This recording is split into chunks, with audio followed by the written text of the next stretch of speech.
Halo semua, saya Andre Alfredo Sembiring dengan NIM 1020914 dari Prodi MBK akan menjelaskan mengenai sistem kerangka dan sistem indera manusia. Yang pertama, sistem kerangka manusia.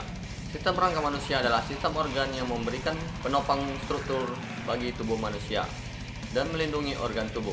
Sistem rangka manusia terdiri lebih dari 200 tulang, jaringan tendon, ligamen, dan tulang rawan yang saling berhubungan.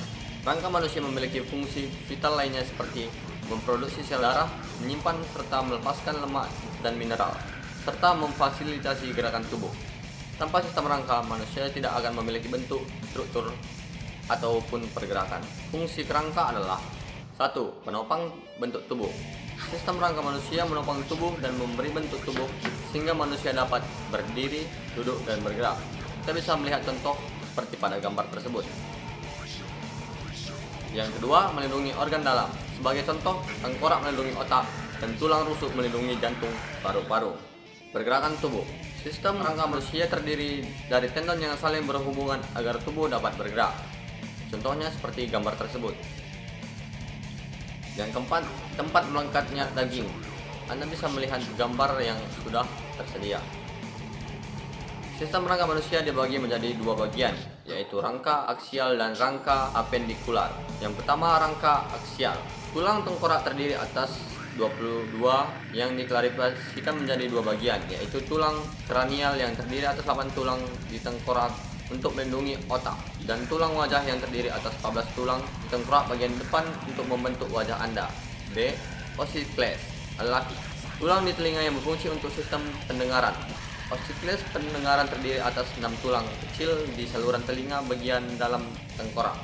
Jadi masing-masing sisi tengkorak memiliki 3 osikles pendengaran yang terdiri dari malleus atau palu, incus atau landasan, steps atau tulang sanggurdi. C. Tulang hyoid adalah tulang berbentuk U di pangkal rahang yang menghubungkan antara otot dan ligamen di leher. D. Tulang belakang atau vertebral column. Tulang belakang terdiri atas 33 tulang yang terbagi dalam tulang cervix, tulang vertebra thorax, tulang vertebra lumbal, tulang kelengkang, dan tulang ekor. E. Tulang rusuk atau tulang dada terdiri atas 12 pasang tulang yang berfungsi untuk melindungi organ dalam tubuh bagian atas seperti jantung dan paru-paru. 2. Rangka apendikular. Rangka apendikular terdiri atas 126 tulang yang meliputi tulang lengan kaki dan tulang yang menempel di rangkal aksial. Setiap lengan terdiri atas 1. Humerus atau tulang lengan atas, 2. Radius atau tulang pengumpil, tulang lengan bawah yang juga ditemukan di sisi hidu jari. 3. Ulna atau tulang hasta. Tulang panjang kedua lengan yang ditemukan di sisi jari kelingking. Yang keempat, metacarpals, yaitu 5 tulang yang berada di tengah bagian tangan. Yang kelima, karpal, tulang di bagian lengan tangan. Yang keenam, phalanges atau tulang jari terdiri atas 14 tulang. Setiap kaki terdiri atas 30 tulang, yaitu 1. Femur atau tulang paha, tulang besar di kaki bagian atas. Yang kedua, tibia, tulang kering, yaitu tulang utama kaki yang terletak di bagian bawah. Yang ketiga, tulang betis, 3 tulang kaki kedua yang berada di tungkai bawah. Yang keempat, tempurung lutut, patella atau tempurung lutut, tulang di bagian lutut. 5.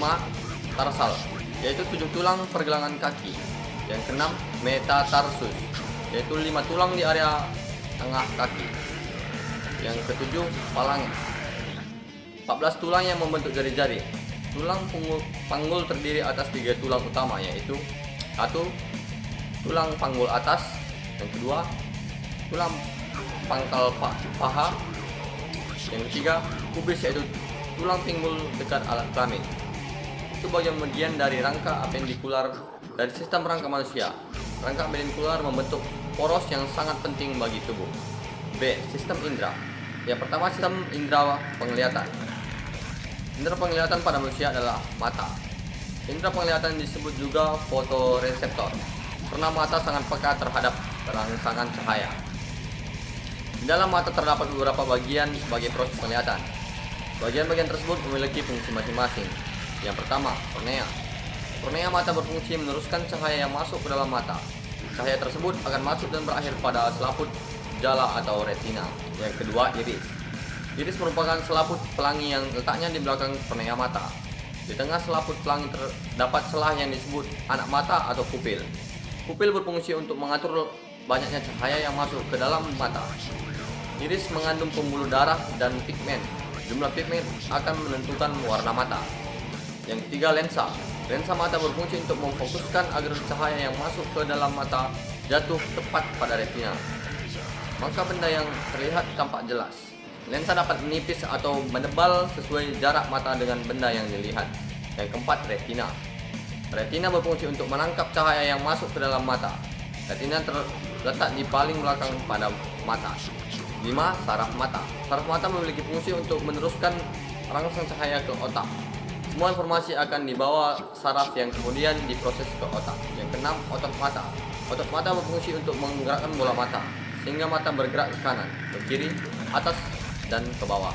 Pada setiap mata terdapat 6 otot lurik yang menghubungkan bola mata dengan tulang di sekitarnya.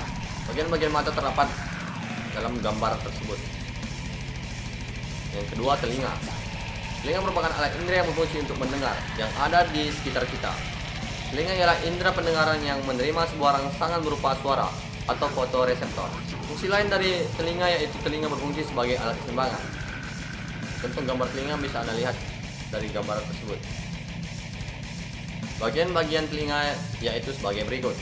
Yang pertama, telinga bagian luar, yakni terdiri dari daun telinga, lubang telinga, dan liang pendengaran. Yang kedua, telinga bagian tengah, yakni terdiri dari genang telinga, 3 tulang pendengaran atau martil, landasan, dan sangurdi, dan saluran Eustachius. Yang ketiga, telinga bagian dalam, yakni terdiri dari alat keseimbangan tubuh, 3 saluran setengah lingkaran, tingkap jorong, tingkap bundar, dan rumah siput atau koklea. Fungsi bagian indera pendengaran. Yang pertama, daun telinga, lubang telinga, dan liang pendengaran mempunyai fungsi untuk menangkap dan mengumpulkan suatu gelombang bunyi. Yang kedua, genang telinga. Ini mempunyai fungsi untuk menerima sebuah rangsang bunyi dan meneruskannya ke bagian yang lebih dalam.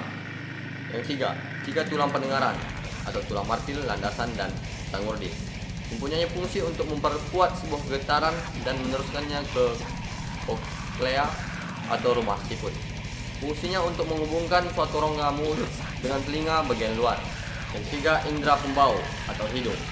Hidung ialah indera yang kita gunakan untuk mengenali suatu lingkungan sekitar atau suatu dari aroma yang dihasilkan. Serabut-serabut pada saraf penciuman terdapat pada bagian atas selaput lendir hidung. Serabut-serabut olfaktori ini mempunyai fungsi untuk mendeteksi rangsang zat kimia dalam bentuk gas di udara atau komoreseptor. Anda bisa melihat bagian-bagian hidung pada gambar di bawah. Bagian-bagian hidung yaitu sebagai berikut. Yang pertama, lubang hidung mempunyai fungsi untuk keluar masuknya sebuah udara. Yang kedua, rambut hidung mempunyai fungsi untuk menyaring sebuah udara yang masuk ketika bernapas. Yang ketiga, selaput lendir mempunyai fungsi sebagai tempat menempelnya sebuah kotoran dan sebagai indera pembau. Yang keempat, serabut saraf. Ini mempunyai fungsi untuk mendeteksi zat kimia yang ada pada udara pernapasan. Yang kelima, saraf pembau. Ini mempunyai fungsi untuk mengirimkan bau-bau ke bagian otak. Yang keempat, indera pengecap atau lidah. Lidah yaitu salah satu jenis indera yang mempunyai fungsi untuk merasakan rangsangan dari makanan yang masuk ke dalam suatu mulut kita. Lidah bisa merespon berbagai jenis dan berbagai macam rasa seperti rasa manis, rasa pahit, rasa asam, dan rasa asin. Pada lidah terdapat 2 kelompok otot, yaitu otot intrinsik atau melakukan sebuah gerakan halus, dan otot ekstrinsik atau melakukan sebuah gerakan kasar saat mengunyah dan menelan serta mengaitkan lidah pada bagian sekitarnya. Pada bagian lidah yang berbintil-bintil disebut dengan papila, yaitu ujung saraf pengecap. Setiap bintil-bintil saraf pengecap tersebut memiliki kepekaan terhadap rasa tertentu yang berdasarkan letaknya pada lidah. Pada pangkal lidah dapat mengecap rasa pahit, pada tepi lidah untuk mengecap rasa asin dan asam, serta pada ujung lidah fungsinya untuk mengecap rasa manis. Pada permukaan lidah yang ditutupi oleh 3 macam papila, yakni 1. Papila circumvallata, 2. Papila filiformis, 3. Papila fungiformis, 4. Indera peraba. Kulit ialah salah satu alat indera yang mampu untuk menerima sebuah rangsangan temperatur suhu, sentuhan, rasa sakit, tekanan, tekstur, dan lain sebagainya. Pada kulit terdapat sebuah reseptor yang peka terhadap sebuah rangsangan. Contohnya yaitu pada sentuhan, tekanan, panas, dingin, dan nyeri. Reseptor ini juga berupa ujung saraf yang bebas ataupun ujung saraf yang diselubungi sebuah kapsul jaringan ikat. Umumnya pada setiap jenis reseptor hanya bisa menerima satu jenis rangsang saja. Kulit mempunyai fungsi sebagai alat pelindung bagian dalam, misalnya pada otot dan tulang, dan sebagai alat peraba dengan dilengkapi berbagai macam reseptor yang peka terhadap berbagai suatu rangsangan, yaitu sebagai alat ekspresi serta untuk pengatur suhu tubuh. Bagian-bagian kulit dan fungsinya. Yang pertama, kulit ari mempunyai fungsi untuk mencegah masuknya sebuah bibit penyakit dan untuk mencegah penguapan air dalam tubuh. Yang kedua, kelenjar keringat mempunyai fungsi untuk menghasilkan suatu keringat. Yang ketiga, lapisan lemak mempunyai fungsi untuk menghasilkan suatu tubuh. Yang keempat, otot penggerak rambut mempunyai fungsi untuk mengatur sebuah gerakan rambut. Yang kelima, pembuluh darah mempunyai fungsi untuk mengalirkan darah seluruh tubuh. Sekianlah penjelasan saya mengenai panca indera. Jika ada kesalahan, saya mohon maaf. Sekian dan terima kasih.